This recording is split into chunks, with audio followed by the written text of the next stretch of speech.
All right, hello everybody. Today we are going to talk about writing an introduction section for an APA style paper. The introduction always starts on page 3. Sorry about that. So page 1 is the title page, page 2 is the abstract or the short summary, and then the introduction starts on page 3. And the introduction is just what it sounds like. It's the introduction to your paper. So it's going to present or introduce the topic and establishes its importance to the reader. As you're writing your introduction, you want to go from the more general information to specific. So we start kind of with the big picture and get more and more specific through the introduction. And it should contain 5 main points. And we'll go through each of these points in more detail. So you'll start with a general introduction to the topic, then a review of prior research, then a rationale for your current study, then you'll briefly explain the methods, and then state your hypotheses. So you're going to need these 5 things in your introduction section. I will say that writing an introduction might be the more challenging section, the most challenging section of writing a paper. Methods is very straightforward, results is very straightforward, and I think discussion is kind of fun because you're thinking about what your results mean. The introduction is a little more challenging and you're sort of setting up your paper in a very specific way. So please understand that as you're writing it, if it's not flowing easily with your writing, don't worry. It's something that you do get better and better at as you practice and as you write more papers and read more papers. You know, that's really a key, is writing and reading. And then this process gets easier over time, but I will always still, for me, writing the intro is the more challenging aspect of writing a paper. So we start with a broad introduction, and this is a sentence or two that provides the context of the study and establishes why it's important. And depending on your study, you might have a practical importance or theoretical importance, an economic importance, etc.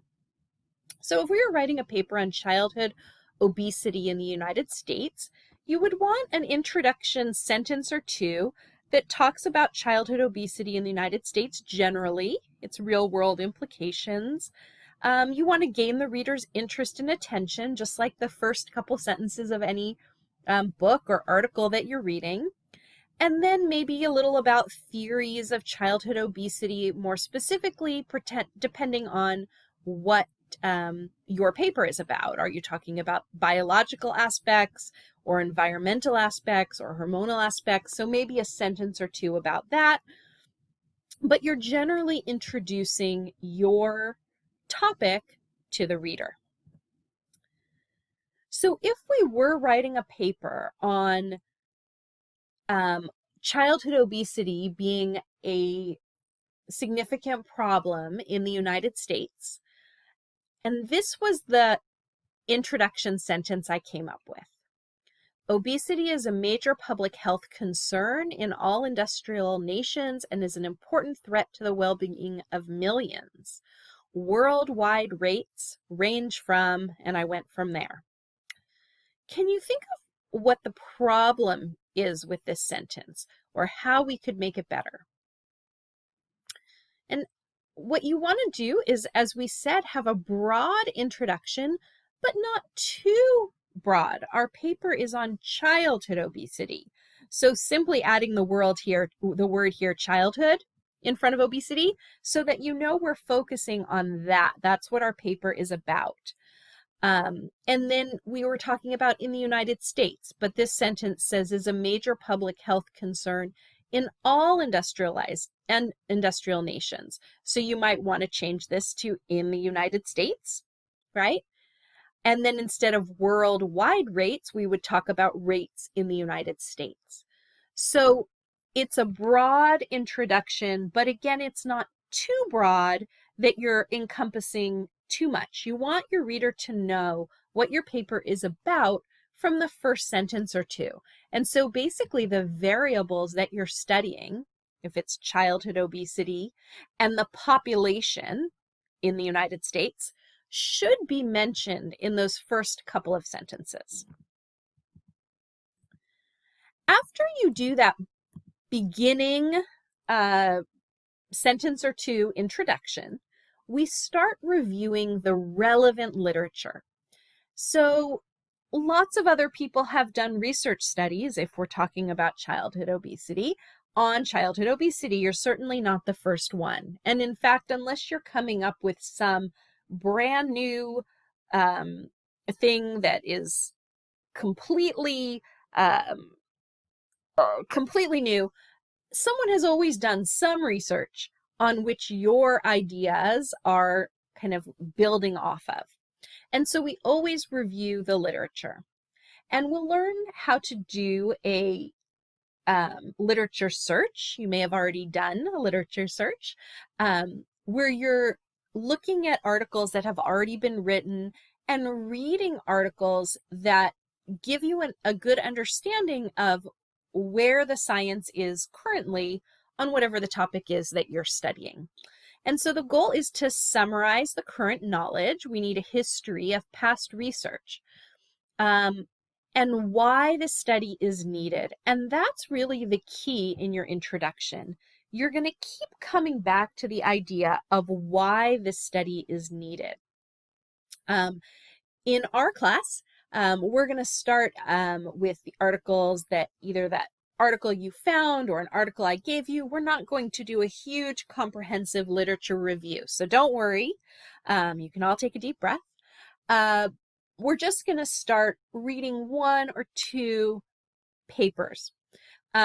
Typically, if you were writing a paper that you were trying to publish, you might read 50 or 100 papers to gather this current knowledge. Again, not in this class, that's beyond us. We're going to start very small, reading a small amount of papers. And the idea of the introduction, and I do want to keep coming back to this, is you're kind of think of writing the introduction almost as if you're a lawyer, that you're trying to make a case for why you should do this study.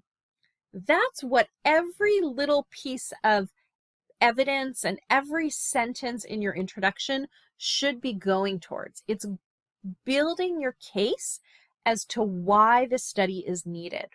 So we start again with this summary of the current knowledge, maybe a history of what's been done in the past.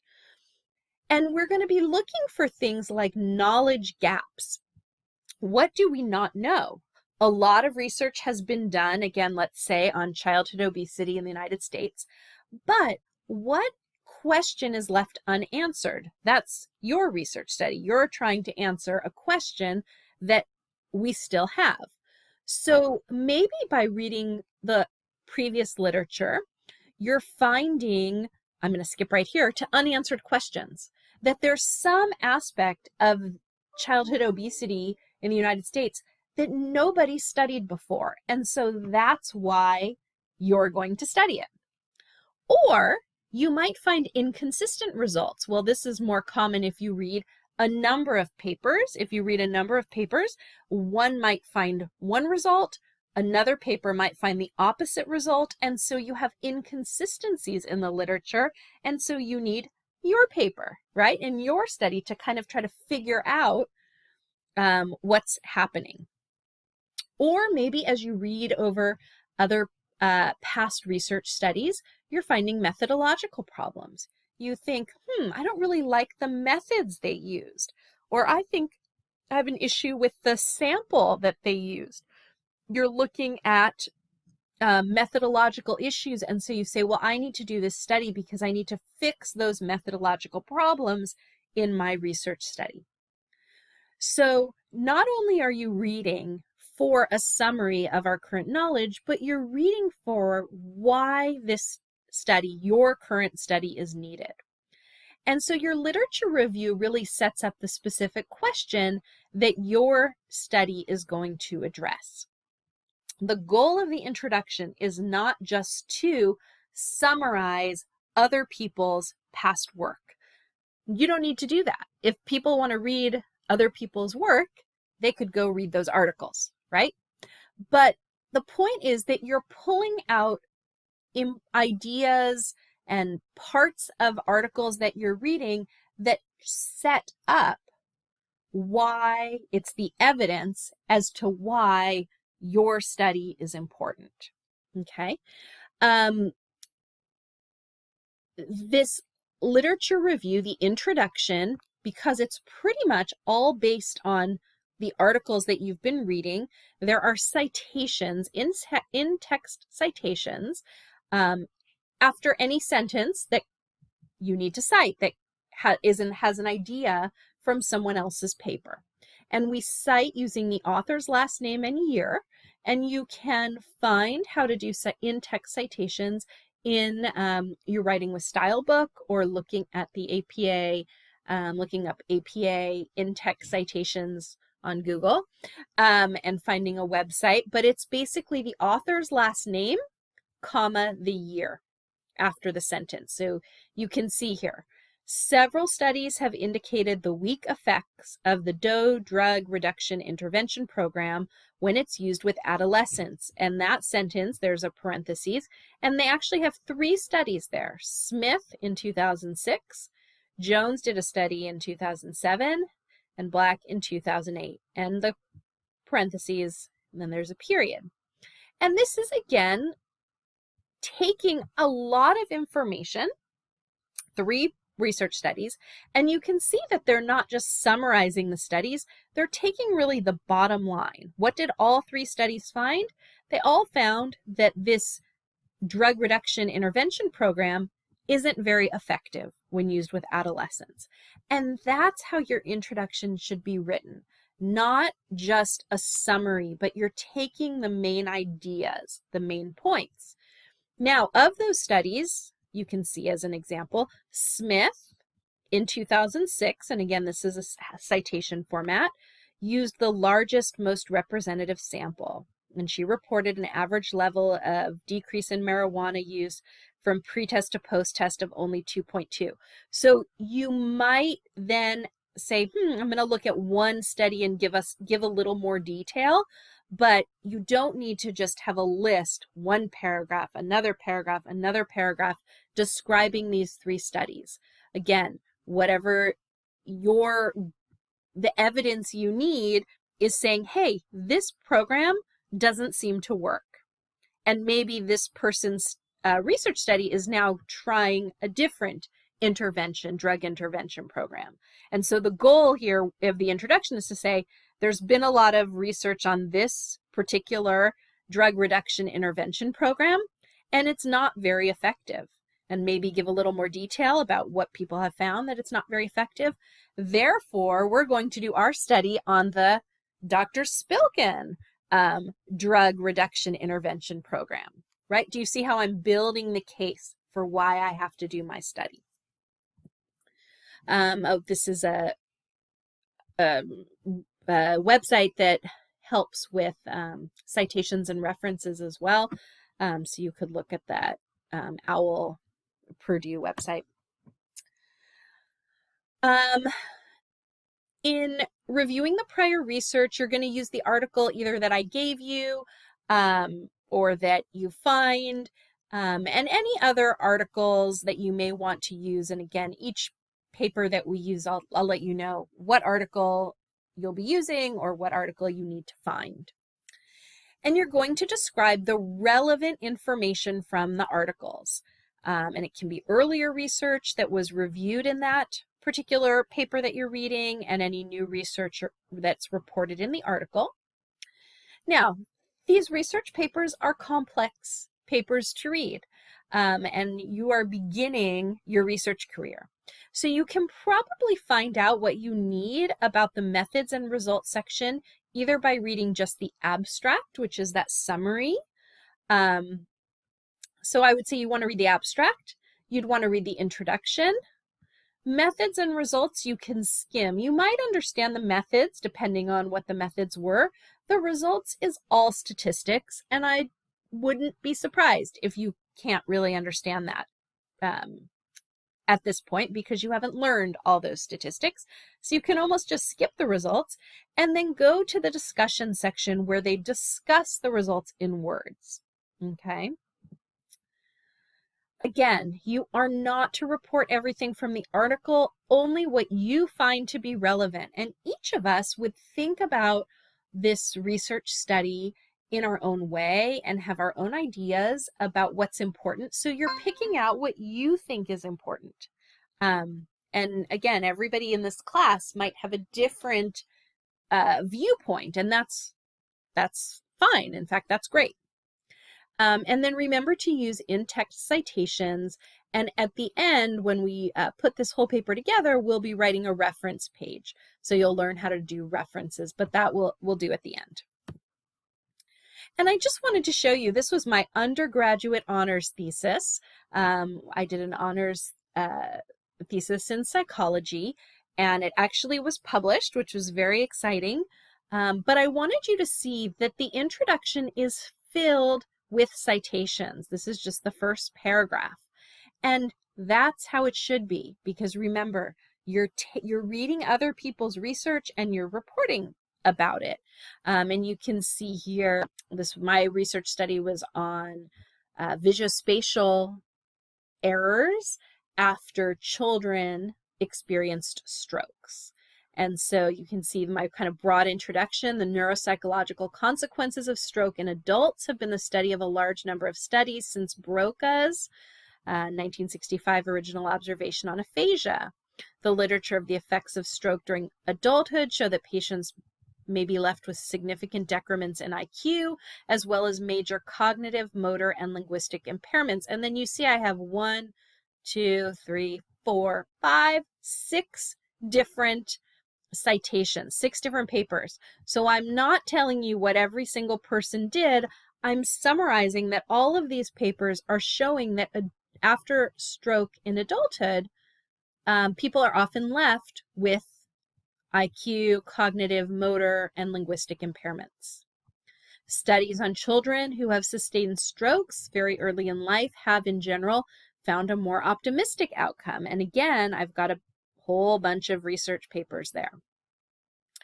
And you can go on from there. But first, notice that every sentence pretty much ends with a citation. And again, the goal is not for me to have a 70-page introduction where I summarize this person's paper and then this person's paper and then all I'm doing is getting the main points across. And I'm setting up that argument as to why I need to do the research study that I did. I end here with language skills of children who have had strokes are essentially normal by 5 years. Here's an article about that. Although subtle expressive and receptive language deficits may be elicited. Again, here we go. And then I'm going to say, but there hasn't been a lot of research on visuospatial errors or impairments in children who have had stroke. So that's where that paper was going. So after you do your literature review, and again, for our purposes, we're going to really be focusing on just a few papers, so don't worry and don't be overwhelmed by that. We then go to the rationale for our study. And this is where we point out what is unique about the study that we did and how it will make an addition to our knowledge. That's the rationale. So providing the rationale is stating a reason you're doing your research, and you need to say why it's important to study this topic. And the reason should be based on your prior research from what you just read, right? From the article that either I gave you to read or that you found. Again, that's what I was doing here is I've set up, they've studied adults who have had strokes and language in children who have had strokes, but there hasn't been much work on looking at the visuospatial skills in children who have had strokes. And so that's what you're doing. There are many ways you can create a rationale. And this rationale is basically one sentence where you're saying the rationale for this study is. Again, very straightforward and very clear. But I'm going to give you two approaches that you might want to use as you're beginning your research writing career. As you get more advanced, you can come up with your own ideas. But the two ways that you can almost always find a way to work as a rationale is that either the issue that you're studying is recognized as a problem and your study will add to the literature, or the literature is contradictory and leaves some unanswered questions, or leaves some questions that need to be answered. So let's start with that first one, that whatever your study is about is recognized as a problem and that it's important to obtain more information on this topic. So if you were doing a survey on internet addiction in San Diego high school students, you might have your rationale say something like this. It has been shown that internet addiction causes social isolation among adults. There's our citation. Therefore, it's important to assess the prevalence of internet addiction among San Diego high school students. This data will determine whether preventative measures are needed. So you're saying we know internet addiction is a problem in adults, but we need to assess if this is a problem in high school students. It's recognized as a problem, we need to add more information. And because your rationale, why you're studying this, should come from the literature. You can't have a rationale that just says, because my teacher said so, that's why I'm studying this, or because I thought it was interesting. This is a scientific paper, so it has to come from the literature. There is a citation in the rationale, and that's what you want to do. Or the second kind of way to make a rationale that may work in a lot of situations is that you show that the literature is contradictory and leave some unanswered questions. Obviously, for there to be contradictory literature, you have to read more than one paper. So you have to have at least read 2 papers. And then you might say the literature is contradictory on whether internet addiction is problematic for adolescents. The present research will help resolve this issue. Okay? Those are 2 ways to come up with a rationale. And then you must use a reference. If you want to say that something's recognized as a problem or there's controversy in the subject, you have to use a reference. And that way you also know that your research is grounded in the literature. So just so you can see where we are, I'm sorry that I'm going backwards here, but we had our general introduction to the topic. Then we reviewed our prior research without plagiarizing, and again for us this may be 1, 2, just a few papers, and then a sentence for the rationale. At this point we're almost done. We just have 2 more little sections and they're pretty short. Let me get back to where we need to be. And these are in the wrong order. I would then do an overview of the method, just enough detail so your predictions of your hypothesis make sense. Your method should be 1 or 2 sentences that just give your reader a general idea of what you did in the research study. The whole next section is method. It's called a method section. And you're going to give very specific detail about what was done in the study. But in this case, you have you're going to be stating your hypothesis. You need to give people enough information so they know what was done. Basically, a survey was administered on internet addiction to high school students, or whatever. Just a 1 sentence, very brief description of what was done. And then you state the hypothesis. That again should logically extend from the literature, and you just state it. The present study was designed to test the hypothesis that, and then you go through the hypothesis. Okay? And we will talk about how to write a hypothesis when we get to that part. So this is, again, maybe 1 short ending paragraph. In your introduction, be careful not to pontificate, which is stating your personal opinion as fact, like underage drinking is a serious problem today. You must include a reference, even if you think this statement would be universally accepted. So come up with references. Everything in the introduction, almost everything needs a citation. Also, don't plagiarize. Don't use someone else's ideas without giving proper credit. You cannot simply lift ideas or sentences, even if you change the words a little bit. That what I was explaining to you about paraphrasing in our first research writing lecture is read a little bit of the paper, put it down, turn it over, don't look at it, and then summarize it in your own words. And then after you do that, you must still cite the source. Remember, no verbatim quotes. You must paraphrase a source and give credit. You also want to be careful not to cite an article you haven't read.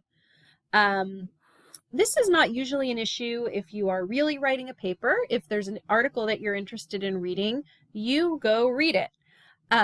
However, for this class, I'm going to limit the amount of papers you need to read.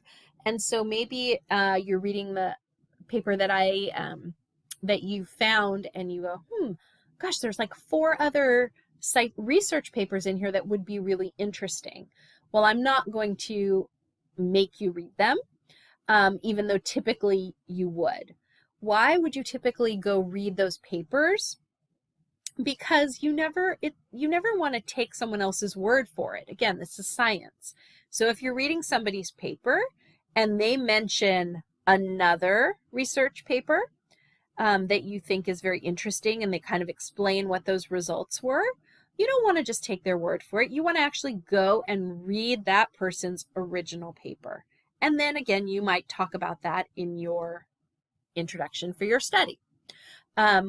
Because it's sort of like the game of telephone, right? Do you remember playing telephone when you were a kid and you whisper something into someone's ear and then they keep whispering it in the next person's ear, and then the person at the end says what they heard, and it's very different from how it started. Well, that's the same thing in research. You don't want to just take someone wrote about another person's paper and then you write about that, then someone reads your paper where you're talking about research someone else did that was reported by someone else, right? It can get convoluted and it can get messed up, basically, which is not the point of research, right? We want our research to be very accurate. So we always go back to the source. However, in this class, in this case, I'm not going to make you read 30 papers. And so if you haven't read an article, but you just read about it from the one article that you are having to read, you need to let us know that it was taken from a secondary source. So for your in-text citation, let's say you read my study, Spilkin 2007, and I talked about a study by Smith. And I'm not making you read the Smith study, but you want to write about it in your paper. You're going to write Smith's study as cited by Spilkin 2007 shows that blah, blah, blah. So what you're learning is, or what you're saying is, there's a study here. I didn't read it. I just read Spilkin's article. Okay? And in the reference page, you're only going to reference the one article you read, which is Spilkin 2007. You're not going to reference Smith's study because you didn't read it. Again, that's really only an issue in this beginning introductory class. As you move on, you'll have to read more articles, and we really don't do this other than in very specific cases. Just some tips on the introduction. Be sure to clearly explain why the study is different from the article or articles that you read. What additional question are we addressing? When you're writing, you never use the author's first name when referring to an article. You just use the last name and date. And I think you saw that. So it's just Spilkin 2007. You never write first names. And you never write the title of the article when you're referring to it. Again, my article would be Spilkin 2007. Sometimes, and again, maybe some of you have done this in the past, you're trying to get extra words, extra length for your paper. So you write Dr. Spilkin's article that's entitled, and then you put the whole title. We never do that in research. It's just the last name and the date. And remember, the goal of the introduction is to present a rationale for your study, not a review of the article you read. So you're using that article as evidence to support your idea, as evidence for your rationale and for your hypothesis, okay? It's appropriate to review the article to give the reader an understanding of the research, but really you're formulating this introduction around your thoughts, the idea for your research, and your rationale. The article that you read only supports the research study. We sometimes call these seed articles, and maybe that makes sense because they're the seeds from which your study grows. So you're talking about your study, why your study is important, and you're using the article or articles to give a reason why your study is important. All right, thank you very much.